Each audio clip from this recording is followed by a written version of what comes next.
For the past couple of months, we've been talking about the terrible situation at the border. We have been, I think it's fair to say, freaking out about it, and we should. It was a consistent stance we had both before and after the transition of power to Joe Biden. And the hope was that if we do that, maybe they'll take it seriously and maybe they'll do something about it, because the situation was really bad.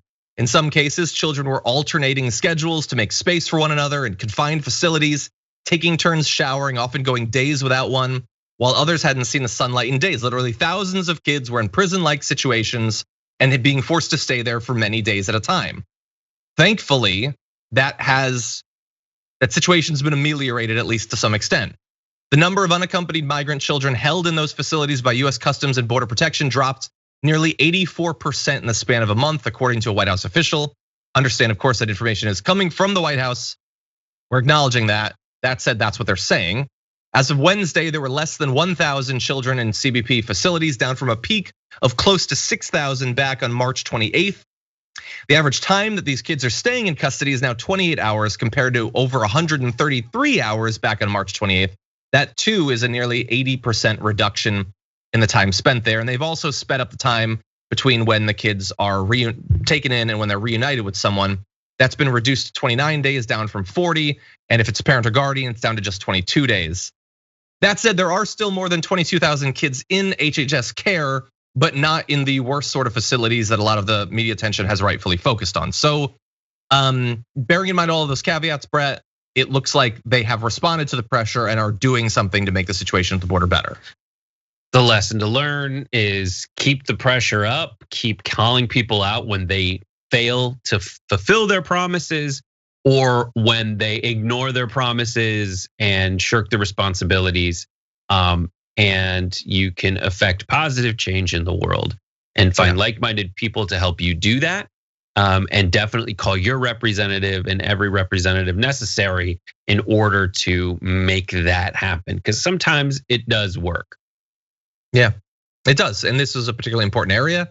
And I found it to be not only an objective, a moral crisis that needed to be dealt with, but it was also an important test for both the media and regular people. Are you going to be consistent and be bothered by the same bad thing happening under a different person? Or are you going to, without enough evidence being provided yet because of how recently he'd become president, just trust that Biden will do the right thing?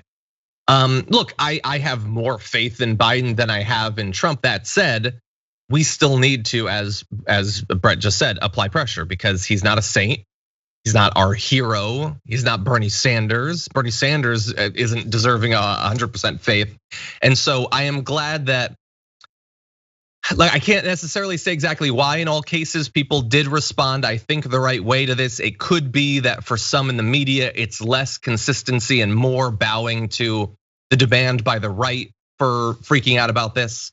The right that wants this to be a major issue, but doesn't care at all about any of the people actually involved in it. That said, it looks like the situation is getting better. We can't take our eye off the ball, but it looks like it's moving in the right direction. No, everything's fine now. Let's move on. Let's focus on something completely different. Let's not pay attention to these, because these. It's no. I like when people's reaction is that. Like if you were to bring up this subject later, and then they go like, "Well, it's down 87%." Like, good. It's like saying you only ever need to like be responsible once. Yes, that's did true. It.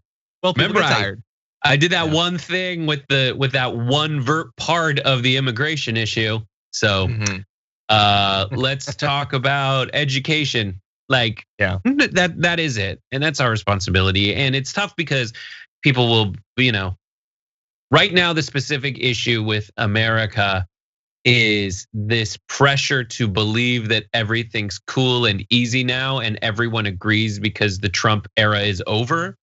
Yeah. But that's very much not the case. And yes, the way that people treat problems, talking about them like they're like, you can have a media apparatus say that something's not a problem, and a lot of people will start to believe it.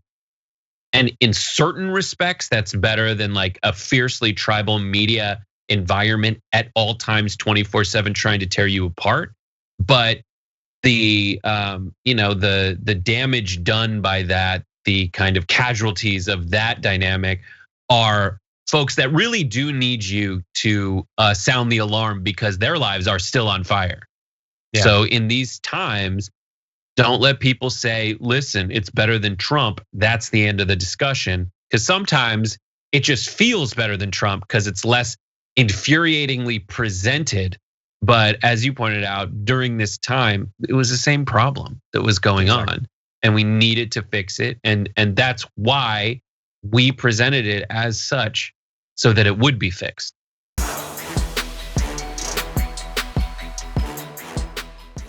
Check out the Damage Report podcast each day, wherever you get your podcasts, whether Pocket Casts or Stitcher or iTunes. You can join me as I give you the news and stories you want, with a range of co-hosts and interview guests jumping in on the fun each day. Again, that's the Damage Report, wherever you get your podcasts. And if you get them at iTunes, don't forget to rate and review. Sometimes I'll read them live on the show.